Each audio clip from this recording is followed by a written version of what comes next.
There were three main goals we had in mind when building MRTK3. The first was modularity. We wanted to make MRTK more modular and easy to isolate into components, so you can pick and choose the individual packages you want without having to bring in all of MRTK, which can be quite large. And the second was flexibility in design. We wanted to make our UI tooling more flexible and easy for you to use. So for example, when you want to resize a button or adjust grid spacing, we wanted to make that experience more seamless. And to do that, we combined our rich 3D UI with the Canvas layout system so that now you can create UI that's both immersive and tactile, as well as automatically laid out and resizable. And third, performance was one of the key things we had in mind when designing MRTK3.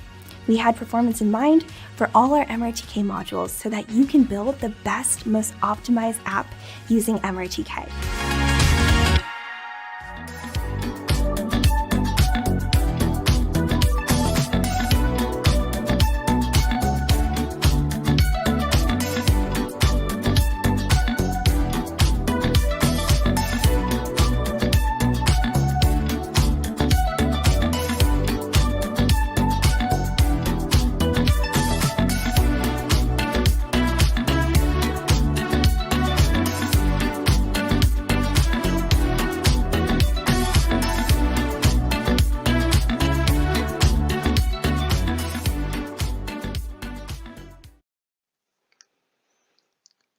Hello and welcome to my session, Learning from Past Mistakes and Building Trustworthy Experiences. My name is Chris McLean. I am Global Lead for Digital Ethics at Avanade. And if you don't know Avanade, we are a global digital innovator. Our parent companies are Microsoft and Accenture.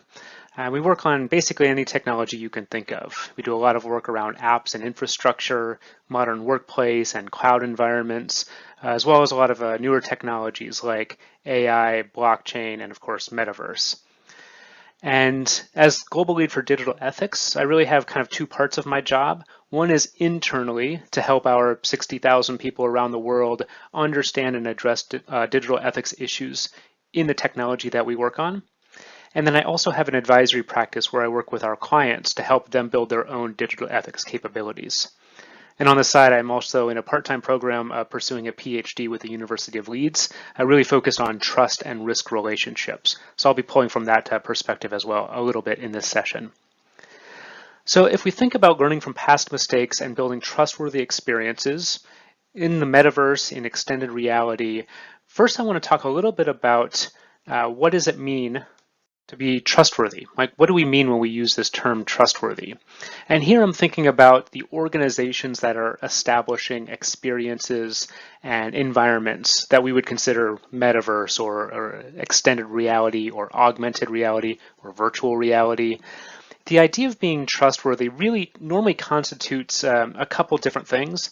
Of course, it depends on context, right? So we could be talking about metaverse type of experiences in environments where there might be financial transactions taking place, or you're meeting people for the first time and exchanging information with them. So obviously this is going to depend completely on context.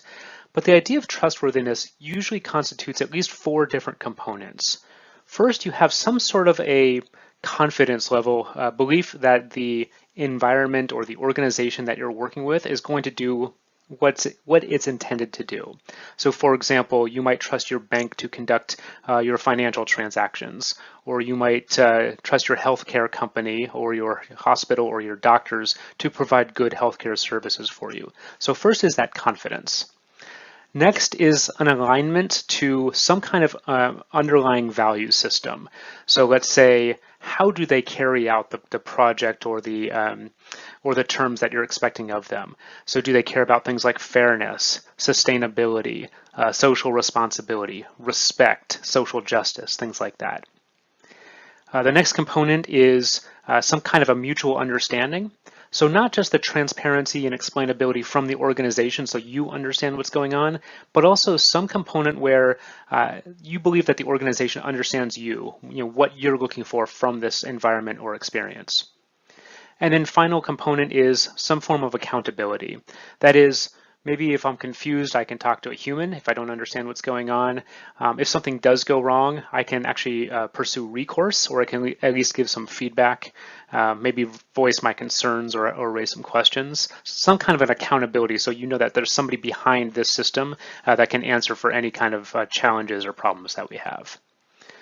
So when we think about building a trustworthy experience or environment, the goal is really to establish an experience or environment that people feel good about interacting with. That is, they're okay sharing some information with strangers or with people that they believe that they're going to do transactions with. They actually feel comfortable that they can conduct these transactions. They know where they're going and what they're going to get in return. They don't feel like they're being scammed or things like that. And really it comes down to, does that participant feel comfortable enough with that engagement to want to come back?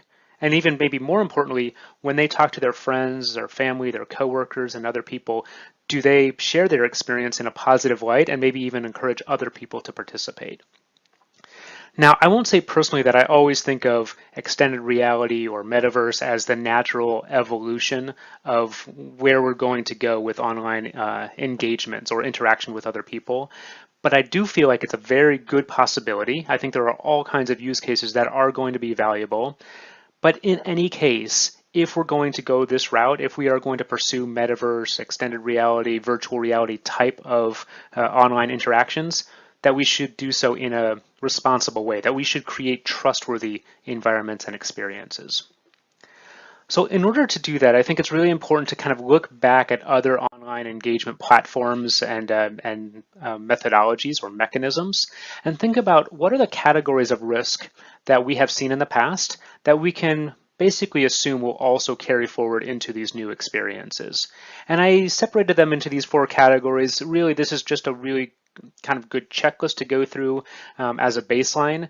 Again, all of this is going to depend on your context. Your individual use cases will determine your risk profile. You have to think about who's going to be involved, what kind of transactions are transpiring, what kind of data is behind the scenes, and so forth. But these categories should really help you kind of get the ball rolling on the discussion. So first category is security and privacy. And for all of these categories, I just took a couple headlines from recent news stories. I think it's not too hard to find any recent news in any of these categories. But again, just to kind of help have the conversation and help think about what we've seen so far and then what we can learn from the past. So from a security and privacy perspective, one of the things that we know about online commerce of any form or online data exchange of any form is that if there is any kind of value behind those transactions or behind those systems, hackers are going to find a way in, right? They're going to find a way to exploit the system in some capacity. We know already that there is a tremendous amount of money being spent in these metaverse environments, people and organizations buying property, buying NFTs, for example. And from a privacy perspective, not only a tremendous amount of data, but also new categories of data. So we've all probably seen stories where some of these headsets are actually able to capture your eye movements or even your facial expression to try to understand things like emotion, or at least have a good sort of digital replica of your face in a metaverse environment.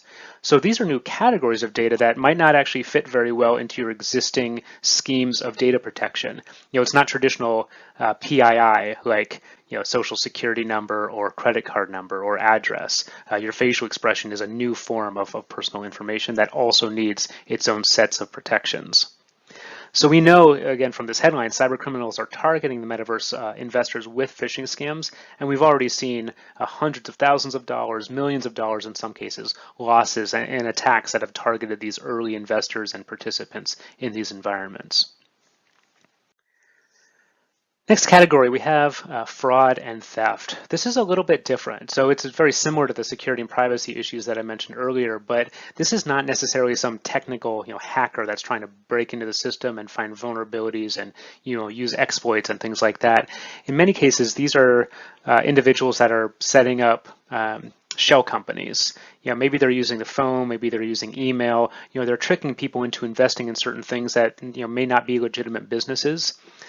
And the reason that this is successful is because so much of this is new, right? If you think about, those of us that spend a lot of time reading these stories and studying and working with clients in these areas, we may be familiar with some of these mechanisms, right? Like how you might want to invest in, let's say, an NFT.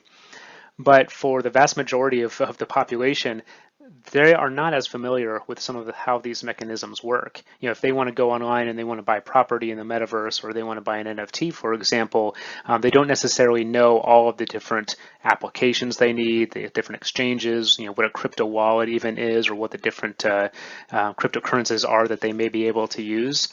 So these kind of new environments, new interfaces, new processes are all just wide open for scammers kind of jumping in and trying to take advantage of those people that are coming in.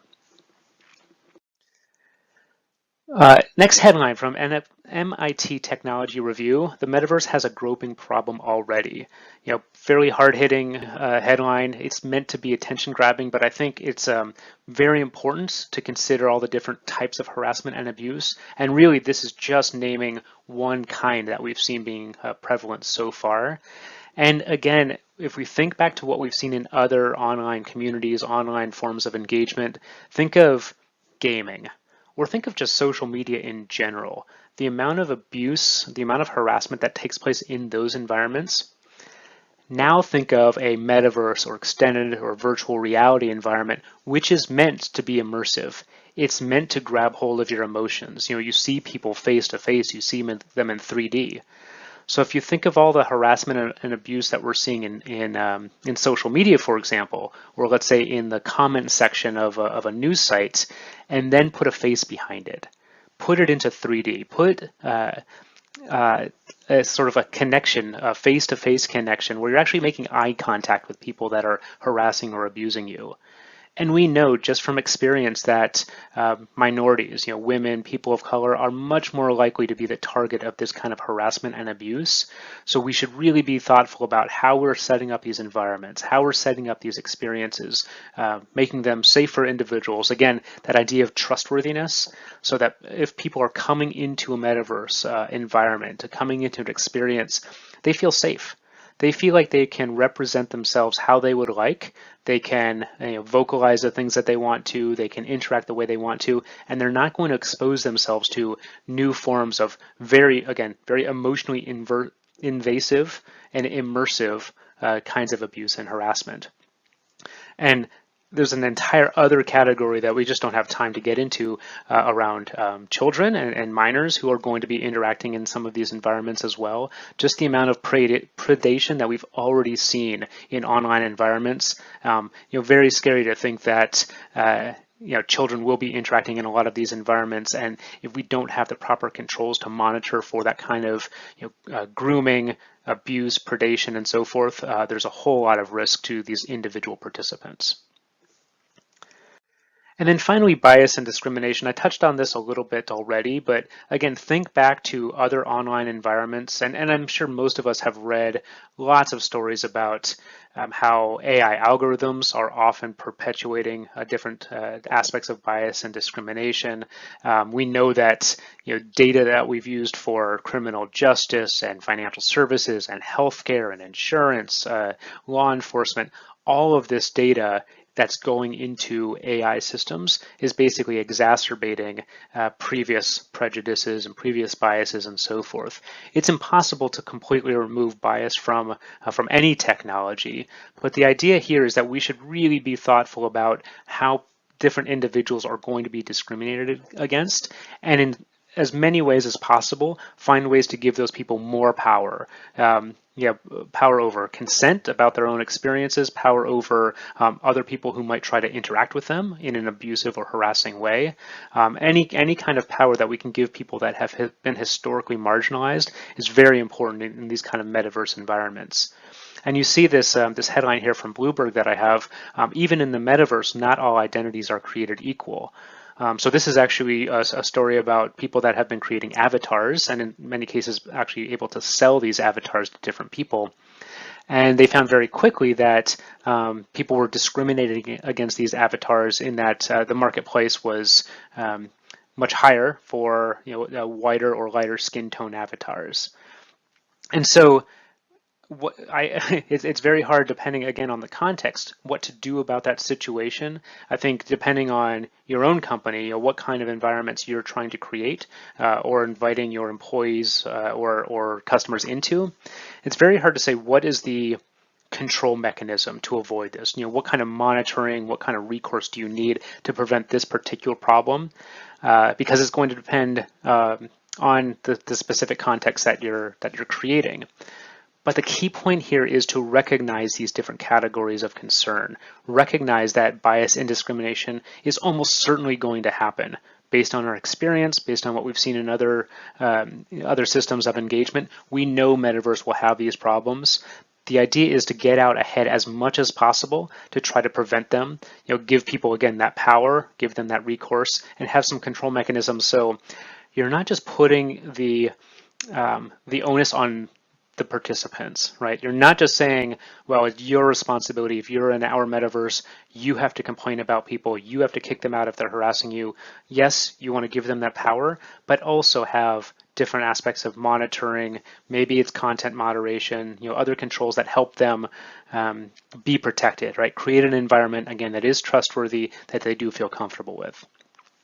So all that said, I want to spend a little time talking about the different types of controls, different control objectives that I think should be in place for that trustworthy metaverse that I've been talking about.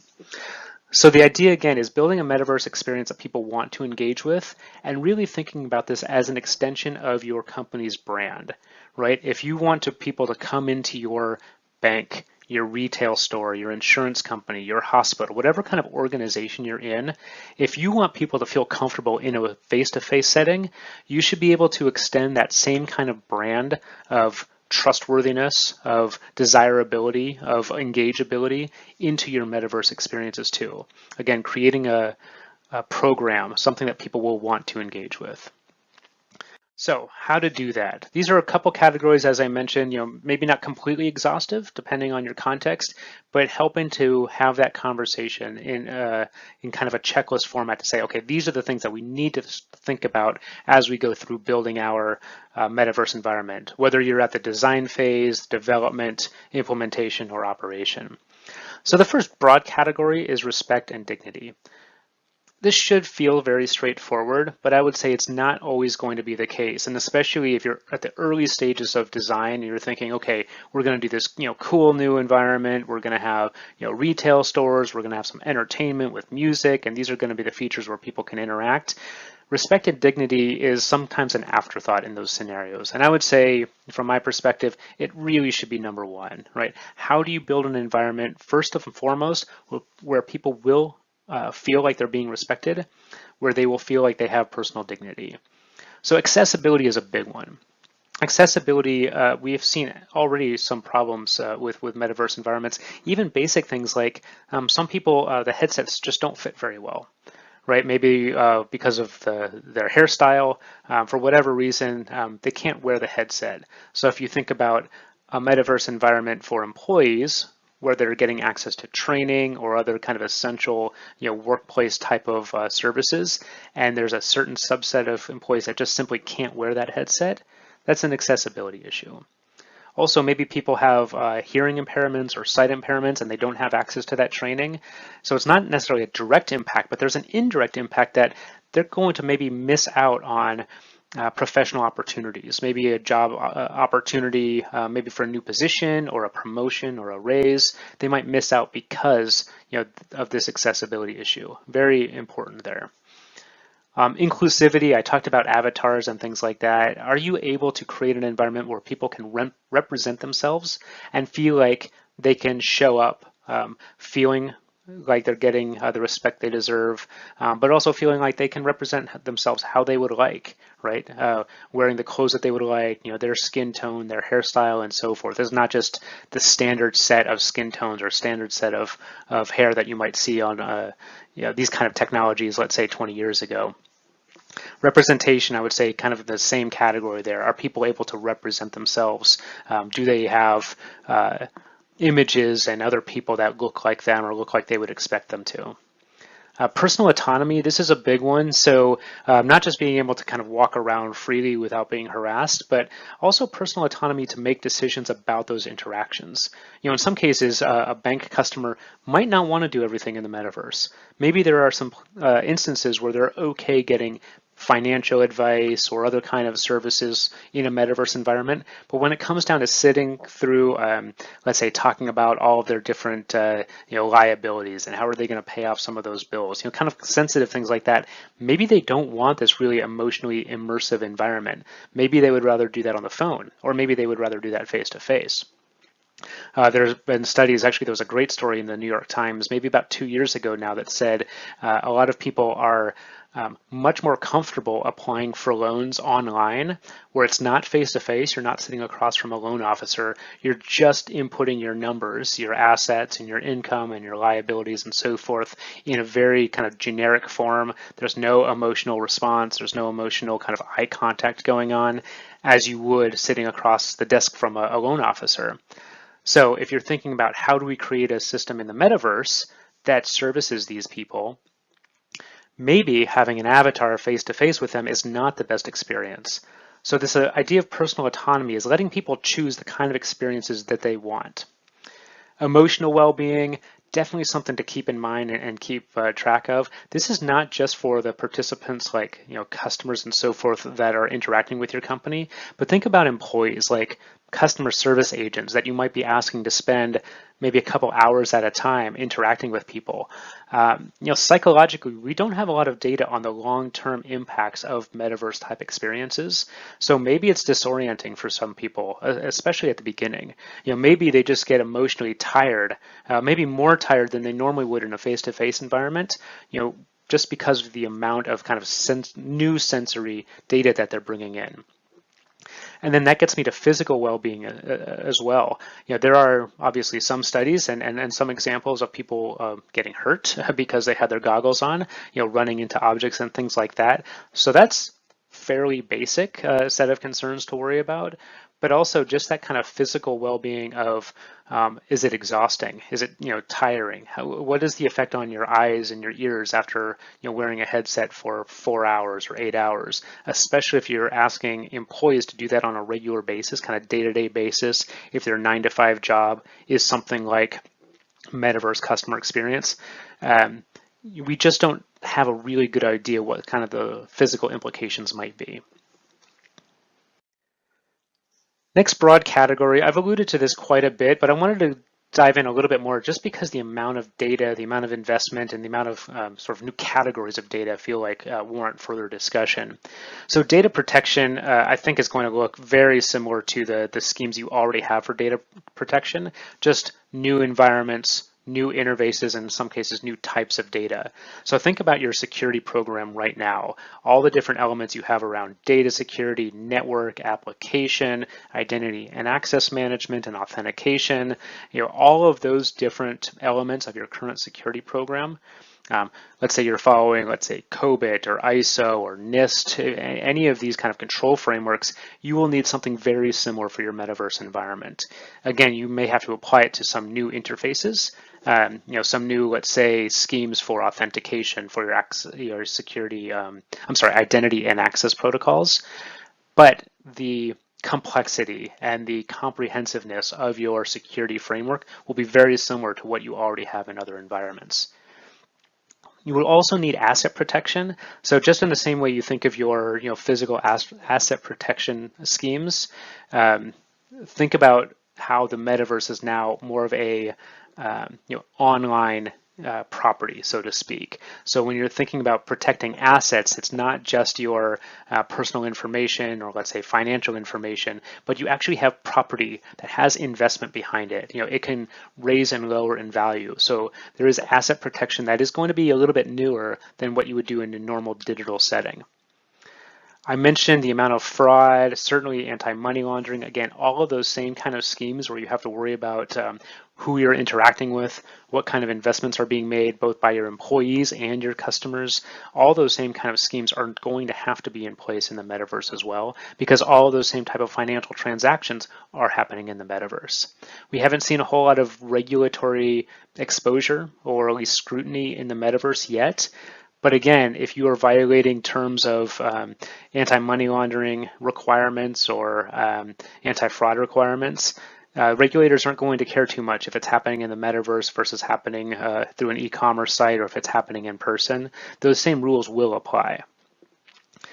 Continuity and resilience is an interesting one. I don't think there's going to be a tremendous amount of difference here, except it's worth knowing where you might have certain processes, experiences, transactions that are higher risk in cases of an outage. So for example, if it's a, let's say, e-commerce site and it goes down for a half an hour, you could certainly lose some revenue, and that's a concern. But if you're doing something like delivering patient care in Metaverse in any way, let's say through a clinician is giving medical advice, or maybe a patient is trying to access their records or something like that. In some cases, there's a decent amount of urgency to those information exchanges. So there's a lot of different ways that business continuity and disaster recovery could fit into the metaverse. Again, I don't think your schemes are going to be too different. You will still have to do things like the business impact assessment. You will have some categories of assets and transactions that will be higher level risk and some that will be lower. So that process won't be too different, but certainly there will be some areas that you have to pay more attention to than others. User controls and preferences, I mentioned earlier this idea of autonomy, so people are able to dictate their own experiences, right? How often they want to be online, what kind of transactions they're comfortable with in the metaverse. This is more preferences for what information they're giving up. Again, things like financial information, or even the emotional facial data or eyeball tracking. There are certain cases where you might get a benefit from that. Right? Maybe the facial recognition and facial tracking is going to be better if you're trying to convey something to an audience. So maybe if you're doing, let's say, a TED Talk online, you want to be able to show your full facial expression. But if you're just walking around, let's say you're going to your bank or your insurance company or a retail environment, maybe that facial recognition and emotional response identification is not so important. So having those kind of controls and preferences that give the user power on what they're sharing and what they're getting out of it is going to be very important. And then all of that fits under consent, right? So making it very clear that people are not just saying like, okay, as I'm getting into this environment, I see this very long 2 or 3 pages of legalese. I don't really understand what it's asking, but I really want to meet my friends in this environment, so I'm just going to click through. This idea should be informed consent, right? It's easy to say, okay, these are 3 things I'm comfortable with. These are 3 or 4 other things that I'm not comfortable with. And you know what? After a little while, I'm going to go back and say, there's one of those things that I've read a little bit more, I'm less comfortable with, I'm going to shut that off. So it's very easy to understand participant consent, and it feels like they are being completely informed. So they know exactly what data is being collected and who has control and access to that data, how it's being stored and shared, and then also how it's being used. If it's being used just in that one moment to improve the interaction, or if it's stored somehow and offered or used in some other ways that the participant wasn't aware.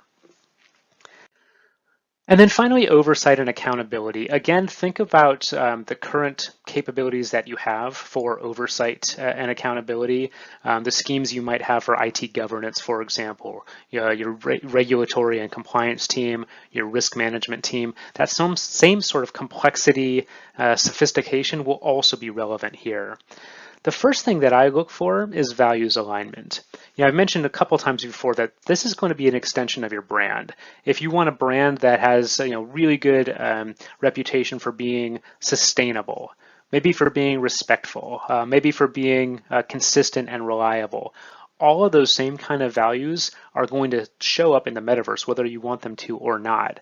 So you have your brand and your reputation. The brand is what you're trying to portray, but if you're not able to live up to those brand promises, those brand values, your reputation will not be aligned either. So you want a brand that people respect, but you also want your reputation to basically live up to that brand.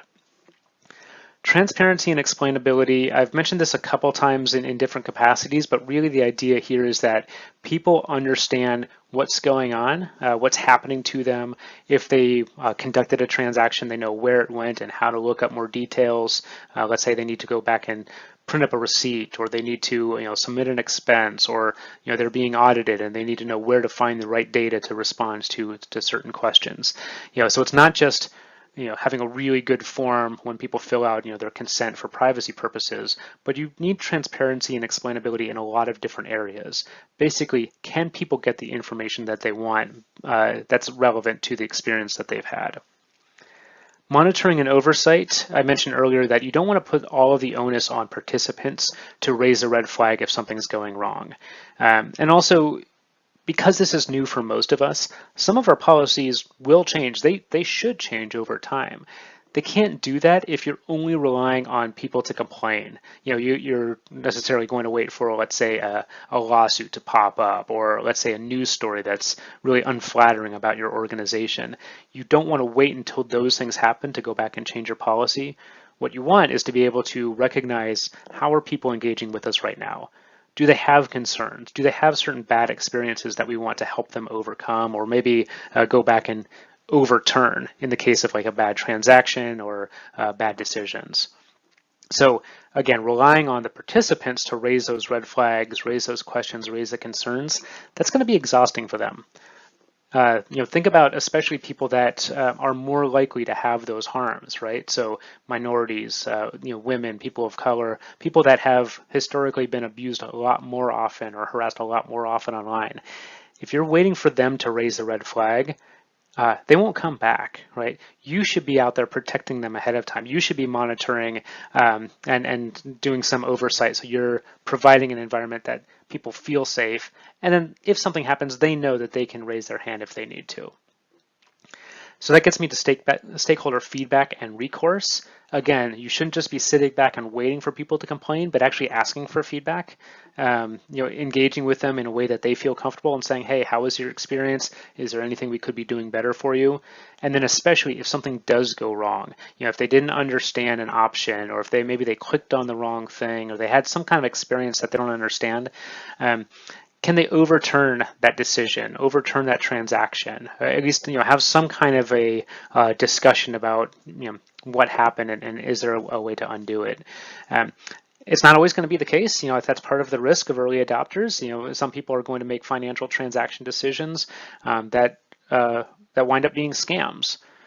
That is actually part of the whole metaverse idea. Is it's using a lot of these decentralized technologies that they don't have a central point of oversight and accountability. They don't have a central regulator, for example, that can, for example, like the FDIC, that actually has insurance in case of losses.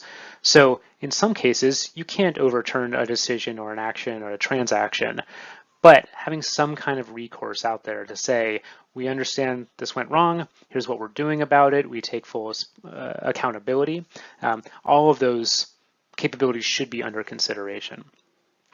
And then finally, human intervention. Of course, this could happen in a lot of ways. You might have customer service reps that are engaging with customers kind of on the scene, so to speak. You may have human intervention where some of this monitoring is going on and you see somebody behaving in ways that you don't want them to, and you kick them out, or you censor them or mute them for a while. Human intervention could look like identifying transactions that a customer may not have recognized went wrong, but you recognize that as something that maybe they would not like, and you contact them and say, we saw something that doesn't look quite right. Let us give you some sort of compensation or reversal or something like that. So there is some kind of a human that's interacting with that environment. All right, so all of that to say, we know that there are risks out there. right? We know that anytime we create new technologies, new ways to communicate, new ways to transact, new ways to engage, there will be people trying to scam us. There will be risks that we have data breaches or we have transactions that don't go well. And certainly, anytime you interact with strangers, whether it's on the street or whether it's on social media, in a news site, or now in Metaverse or extended reality, there will be people that are mean, that are harassing, that are abusing. So this idea is not to say that Metaverse is not worth it, that for most organizations there are too many risks. Certainly there are going to be contexts where it does feel like we can provide value. I'll give you just one example. When I mentioned accessibility earlier, there are a whole lot of challenges around accessibility in the Metaverse, but there are also a whole lot of benefits. Right. One of the best use cases I've seen with my company is that there's a hospital that is providing obviously healthcare services, and they're looking at ways to provide in-person, so to speak, in-person in a metaverse or extended reality environment interaction, let's say consultation with potential patients, so that you don't necessarily have to go into an environment where you could actually get sicker. Maybe you have mobility challenges where it is actually hard to get across town into a hospital. You could get online in a metaverse environment and receive that consultation. It is more personable. You do have that sort of emotional immersiveness where you feel like, this person knows me and can see my reactions and judge whether or not I actually understand everything I'm hearing. I also think if you go beyond that, say, okay, we do have sick individuals that have mobility challenges, let's say, young children, and you're able to give them experiences that they couldn't have otherwise. Let's say, help them go to their favorite concert, right? Their favorite band or their favorite musician is traveling through town. They can't make it because they're sick or they have mobility challenges. Can we put them in the front row of that concert using a metaverse environment? There's some great benefits like that, right? I'm very optimistic about some of the things that we could build in a metaverse that really have a lot of value.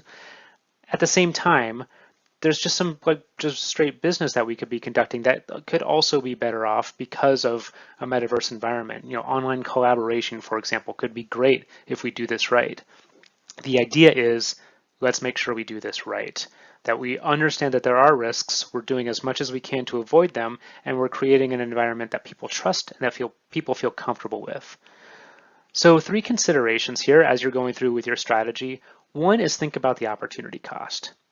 So there are benefits, there are risks, but also the metaverse is not for everybody, right? We don't need to put every single business, every single type of transaction into a metaverse environment, because as much as we're doing that, we are not investing in other things like better customer experience, better online safety, let's say AI responsibility or sustainability efforts that could receive a whole lot of this investment.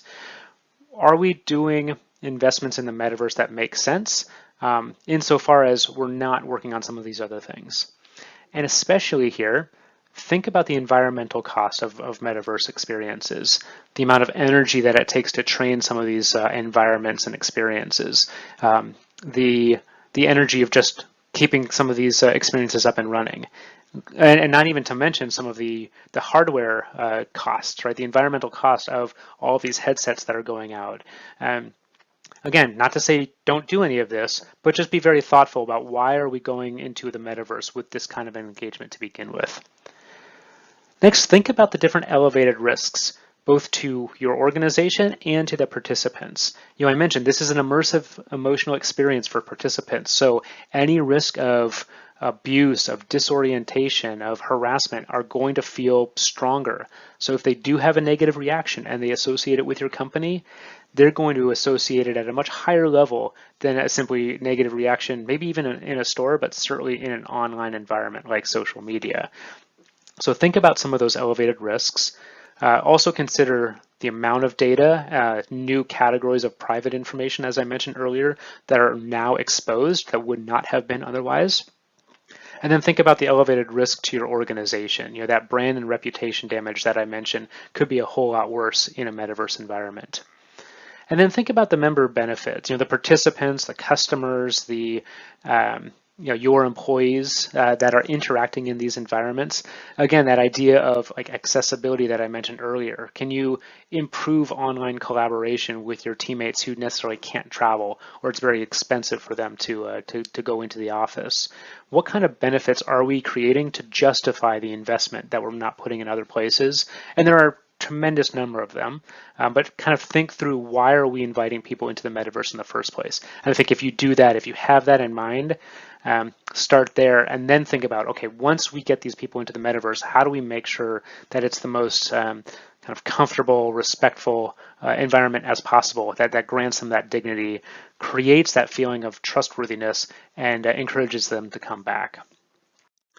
So really appreciate the time and attention. Here's my contact information. Also feel free to find me on LinkedIn. I'm writing about these kind of topics, about these kind of perspectives all the time. We actually just released a point of view on responsible metaverse. I'm happy to send that to anybody who's interested. Again, really appreciate the time and attention, and hopefully talk to many of you again soon. Thank you.